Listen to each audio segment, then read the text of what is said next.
오늘 우리가 함께 하실 말씀은 우리 로마서 말씀입니다. 로마서 8장 9절로부터 우리 11절까지 말씀입니다. 로마서 8장 9절로 11절까지 말씀.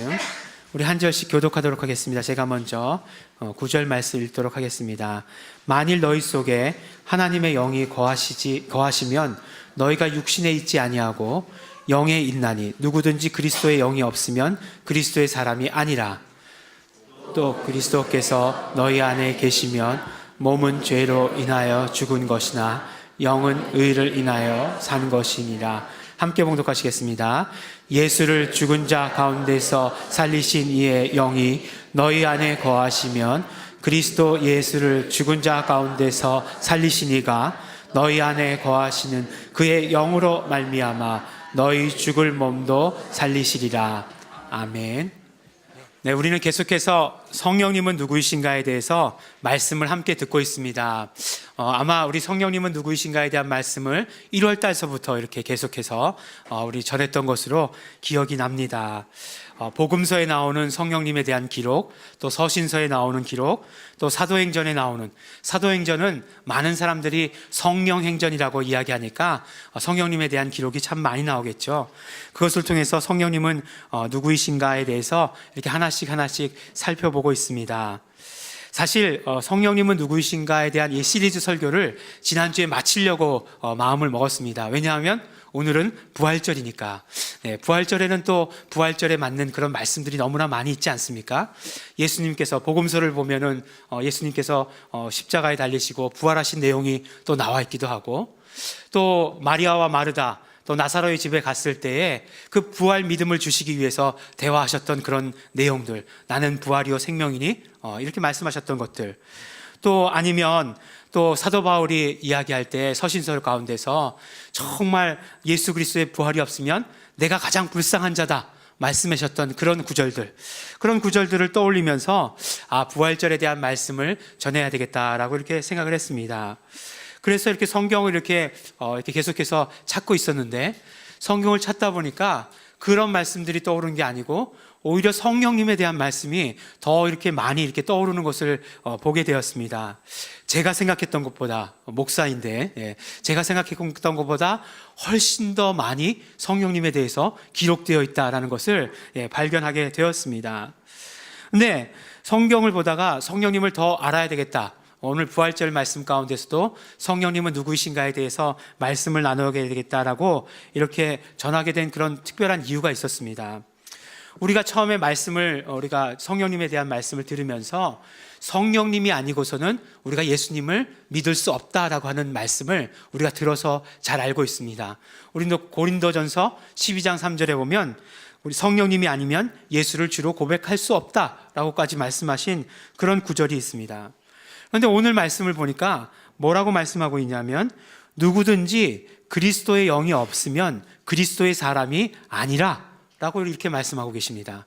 그러니까 누구든지 성령님이 그 안에 계시지 않으면 그리스도의 사람이 아니다. 우리가 쉽게 이야기하는 말로 크리스찬이 아니다 라고 이렇게 이야기하는 거예요. 아니, 나 지금 이렇게 열심히 예수 믿고자 해서 이렇게 나와 있는데, 찬송도 나 지금 잘 알고 있고, 정말 교회 와서 이제 기도도 할 줄 알고 그러는데, 나보고 크리스찬이 아니라니, 라고 이렇게 말하는, 더 과격하게 말씀하시는, 성령님이 계시는가 계시지 않는가에 대해서 더 과격하게 말씀하시고 계시는 그런 어떤 구절들을 보게 되었다는 것입니다. 우리가 성령님에 대해서 일반적으로는 이렇게 생각하고 있어요.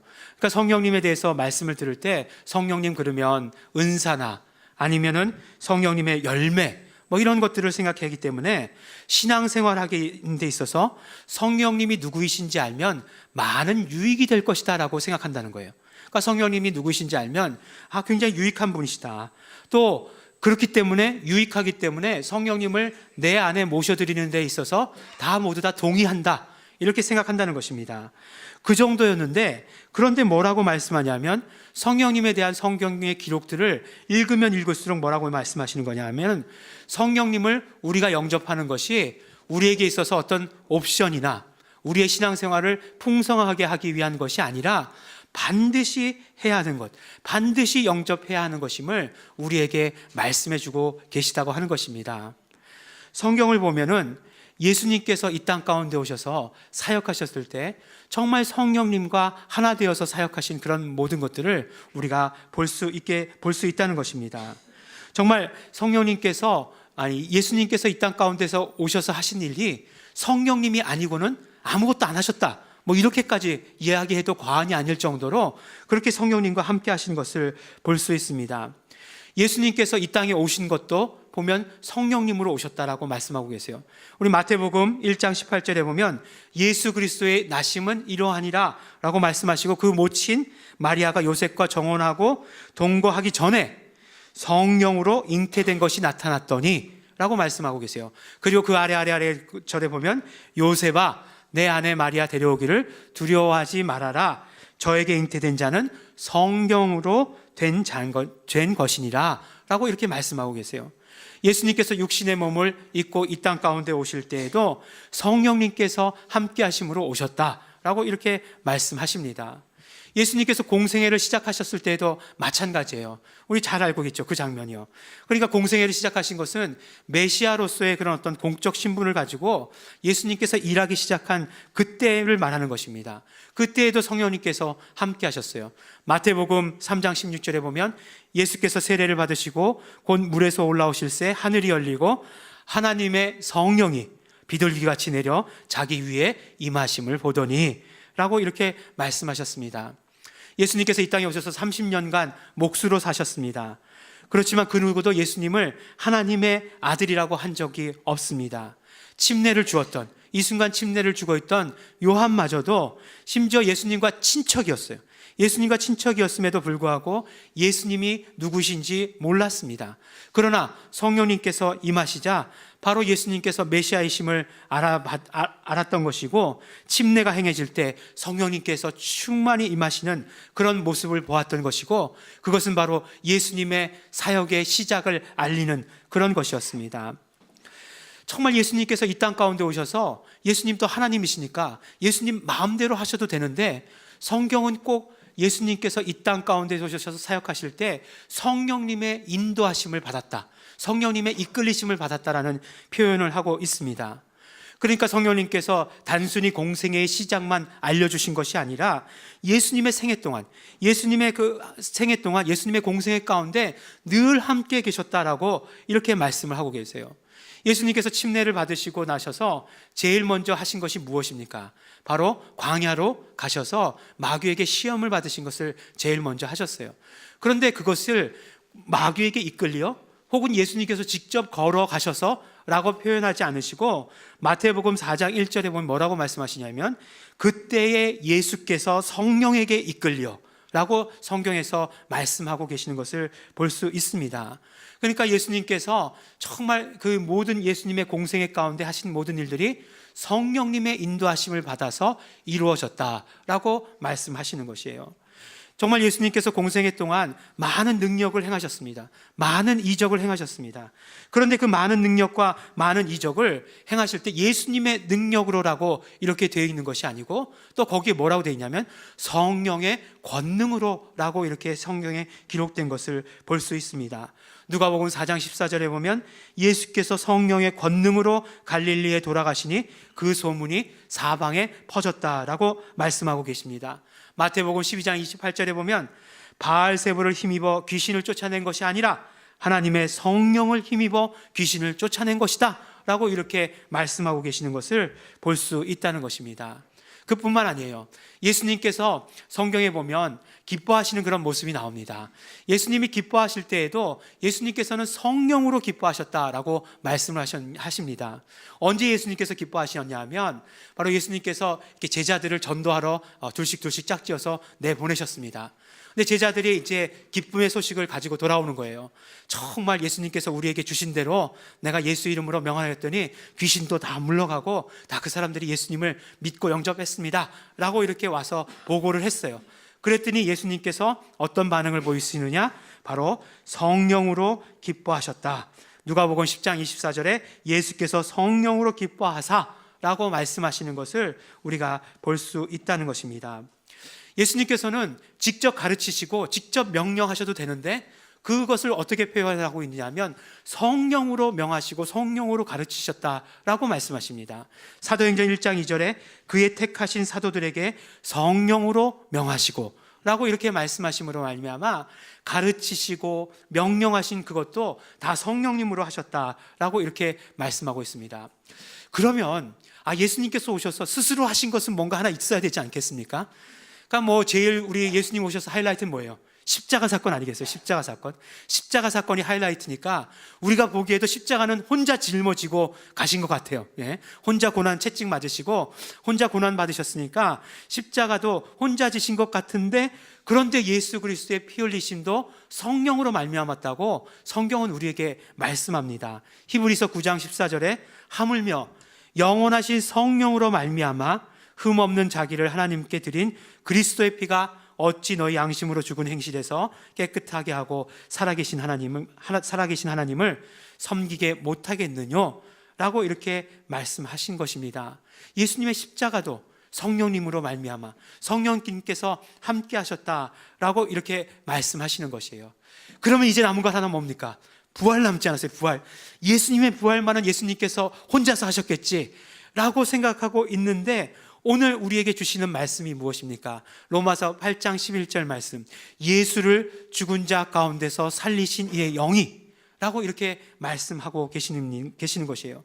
그러니까 예수님의 부활도 성령님께서 함께 하셨다, 예수님의 부활도 성령님께서 함께 하신 것이다 라고 이렇게 말씀해 주시는 것입니다.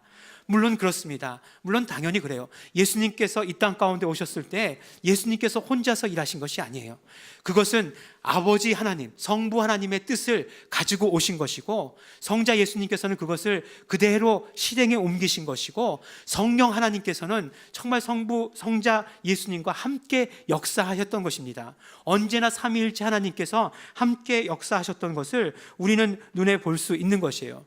정말 예수님께서 이 땅에 오셨을 때는 그런 것들을 우리가 더 눈에 확인할 수 있는 것입니다.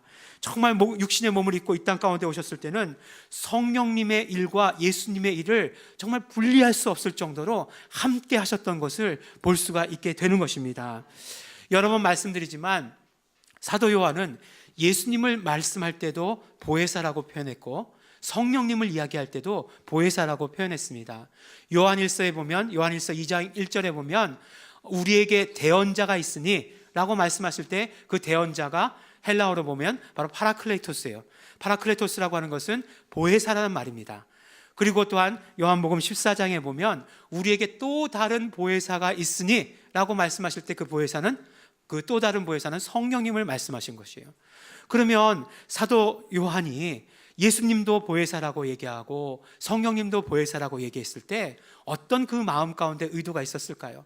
정말 예수님과 성령님을 구분할 수 없다, 구태여 구분하지 않아도 된다 라고 하는 그 마음 가운데 그런 마음이 있지 않았을까? 이건 제 상상입니다. 이걸 어디 가서 신학이라고 얘기하지 마시고 저의 상상이니까. 그렇게 똑같이 말씀하셨으니까, 두 분을 예수님도 보혜사라고 말씀하시고 성령님도 또 다른 보혜사라고 말씀하셨으니까 정말 그 두 분의 하시는 일이 구분할 수 없다라고 말씀하신 것 아닌가 하는 것이에요. 그런데 예수님께서 어떠십니까?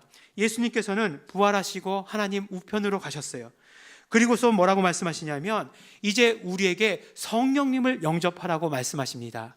성령님을 영접하고 성령님과 하나가 되라고 이렇게 말씀을 해주시는 것이에요. 그러면 우리가 성령님을 영접하고 성령님과 하나 된다는 것이 과연 무엇을 말하는 것인가 하는 것이에요. 우리가 정말 성령님과 하나 된다, 정말 성령님과 하나 되기를 소원하는데 성령님과 하나 되는 것은 어떤 의미인가, 무엇을 의미하는가? 바로 그것은 무엇이냐면 예수님과 성령님께서 하나 되셔서 하셨던 그런 모든 일들이 우리가 성령님과 하나 되어서 그대로 이루어진다라고 말씀해 주시는 것이에요. 예수님과 성령님께서 하나 되었을 때 이루신 그런 모든 일들이 우리에게도 이루어지는 것이며, 예수님과 성령님께서 하나 되었을 때 하셨던 그런 일들을 또한 우리가 해야 되는 것을 우리에게 말씀해 주시는 것입니다. 그래서 우리가 성도도 마찬가지예요. 우리 성도들도 성령님을 영접해야 우리가 거듭난다라고 이야기합니다.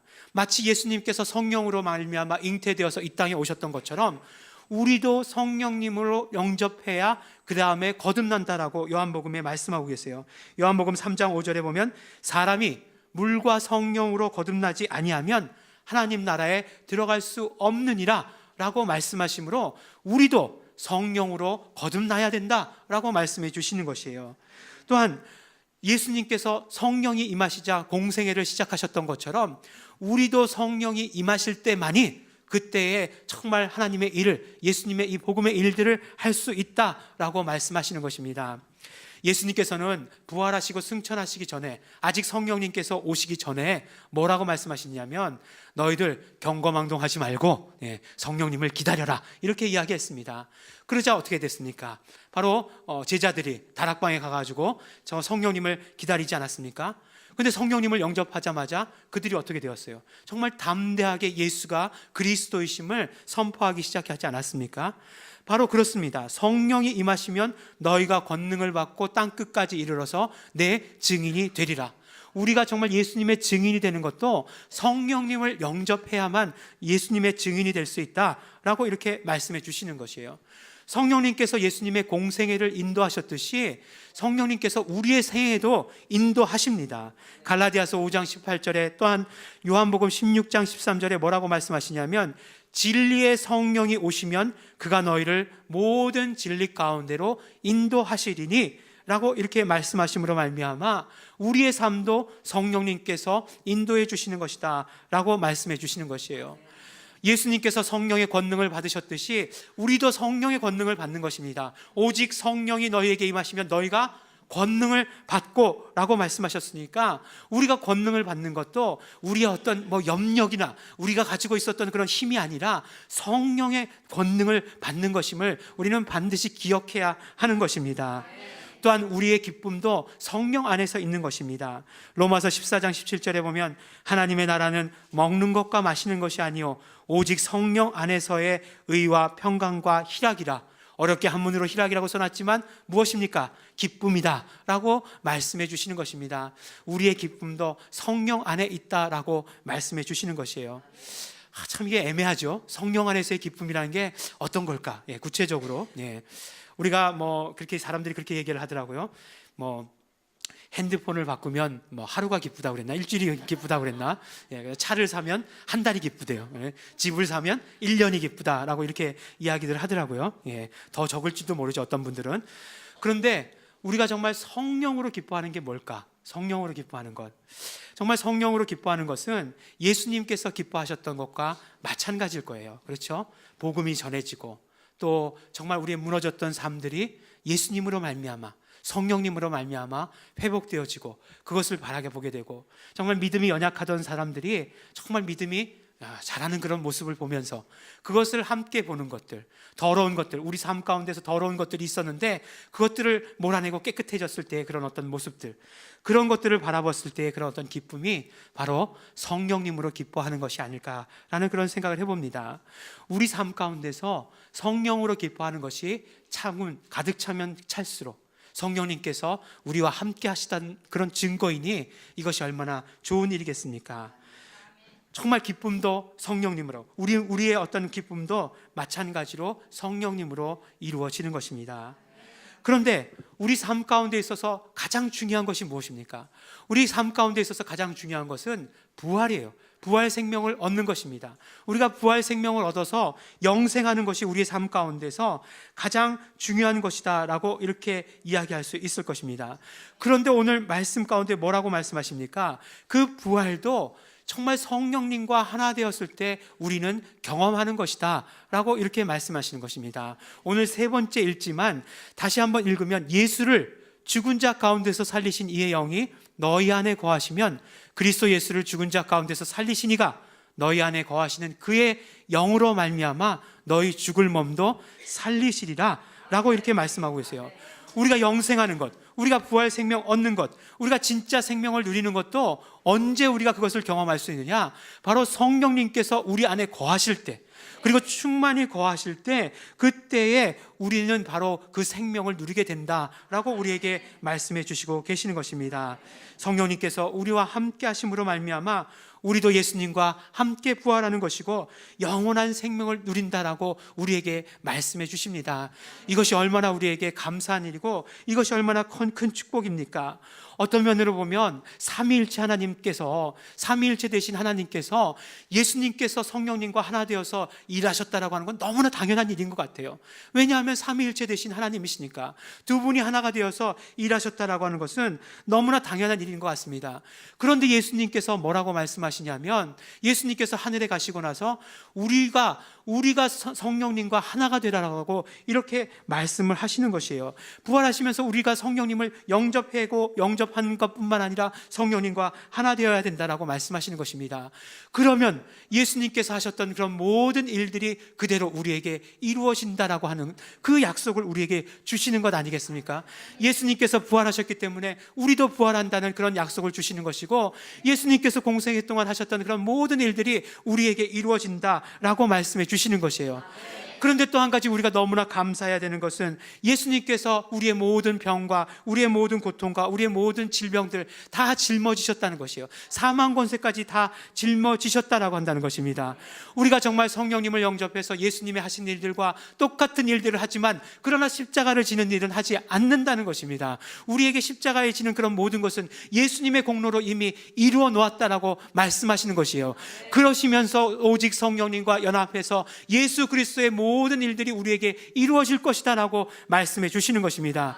물론 고난은 있을 수 있어요. 물론 우리에게 고난은 있을 수 있습니다. 그렇지만 늘 말씀드렸지만 그 고난이라는 것도 나쁜 것들, 부정적인 것들, 죽이는 것들, 그런 것들은 모두 예수님께서 감당하신 고난이에요. 우리에게 있어서는 정말 우리를 살리는 고난이고 우리에게 더 힘을 주는 고난이고 우리에게 능력을 주는 고난인 것을 우리는 분명히 알아야 하는 것입니다. 그러면 우리에게 이제 남은 것, 정말 성령님으로 말미암아 남은 것 무엇이냐? 바로 부활 생명이 있다라고 말씀해 주시는 것입니다. 예수님의 공로를 우리에게 알게 해주시는 분, 예수님의 그 공로를 우리에게 그대로 전달해 주시는 분이 바로 성령님이신 것입니다. 그러므로 우리는 성령님을 영접해야 합니다. 이것은 우리가 크리스찬이 되어서 그 다음에 영접하고 말고 해도 좋고 안 해도 좋고의 그런 문제가 아니라 우리는 반드시 영접해야 크리스찬이 될 수 있는 것이고, 반드시 영접해야 부활 생명을 누리게 되는 것이고, 반드시 영접해야 늘 생명을 주시는, 그 생명을 공급하시는 성령님을 경험하면서 영생할 수 있게 되는 것이다라고 우리에게 말씀해 주시는 것입니다. 또한 성령님과 예수님과 함께 하셨던 그 모든 사역들을 우리가 온전히 감당해야 하는 것입니다. 그 모든 것들을 교회가 감당하라고 말씀하십니다. 교회라고 하는 것은 우리 전체를 말하는 것이에요. 우리 한 사람 한 사람을 말하는 것입니다. 그 모든 일들을 우리 성도들이 다 감당해야 되는 것이다 라고 우리에게 말씀해 주시고 계시는 것입니다. 그러므로 우리는 성령님을 영접할 때만이, 성령님을 우리 안에 충만히 영접할 때만이 우리는 예수 그리스도의 부활을 경험하는 것입니다. 예수님으로 말미암아 받게 된 그 영원한 생명을 우리가 누리며 사는 것입니다. 예수님, 성령님으로 말미암아 부활 생명, 영원한 생명, 아직도 그것을 모르고 죽어가는 그런 많은 사람들에게 성령님은 또한 전해야 된다라고 우리에게 말씀해 주고 계시는 것이고, 우리를 도구 삼으시겠다라고 말씀해 주십니다. 사랑하는 우리 예일중앙교회 성도 여러분, 성령 충만하시기 바랍니다. 그러면 우리는 부활 생명으로 충만하게 됩니다. 생명의 성령님으로 충만하신 우리 성도 여러분들이 되시기를 예수 이름으로 축원합니다. 우리 기도하시겠습니다. 우리 기도하실 때 우리 감사하시면서 기도하시기 바랍니다. 우리 정말 예수 그리스도께서 부활하심으로 말미암아 부활 생명을 우리에게 주심으로 말미암아 우리도 부활하게 해주신 것, 우리 정말 감사하면서 기도해 주시기 바랍니다. 또한 이 시간에 소원하시면서 결단하시면서 기도하실 때 성령님 나에게 충만히 임하여 주시옵소서, 성령님 나에게 충만히 임하여 주시옵소서, 성령님으로 말미암아 나는 매일매일의 삶 가운데서 부활 생명을 경험하며 살기를 소원합니다. 결단합니다. 우리 다 같이 감사하시면서 결단하시면서 통성으로 기도하시겠습니다.